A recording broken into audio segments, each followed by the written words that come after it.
I think this is, for many Americans, George, just another piece of evidence of the incontrovertible contempt that this nation often shows and displays for black men.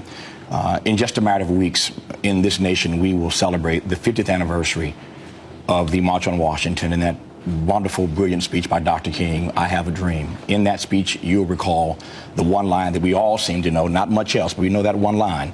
I want my children to one day live in a nation where they will not be judged by the color of their skin, but by the content of their character. George Zimmerman knew nothing of Trayvon Martin's character. All he saw was his color.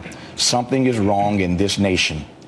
50 years after the March on Washington, while the Voting Rights Act is being gutted, speaking of the Justice Department, what they'll do about that perhaps, something is wrong when adults can racially profile children. Trayvon Martin was a child, racially profiled and gunned down, and nobody said accountable. I mean, I think that is a big debate we're going to have, but that is. wasn't the question in the courtroom, was it?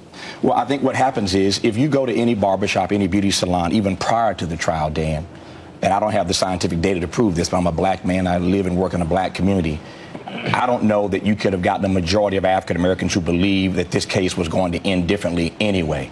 They were hoping against hope that something different might come out, George. And as a legal matter, could it have ended differently? Is there a different kind of case the prosecutors could have? No, because if you watch that trial every day, the way that I did, you do lose the sort of big picture, and you get very focused on the little picture. But Dan, respectfully, the problem is, though, that every time we get to that nexus, and I agree with you, there are two separate issues here, but every time we get to that nexus, we never seem to accept the fact that race in this country is real, that color will get you killed, and every time we have on these cases, and I believe in looking at a case-by-case situation, but here's the problem. In the aggregate, every time you have this issue, somebody can always explain away why this person got off, why this person was not found guilty, and what we have is a bunch of dead black men.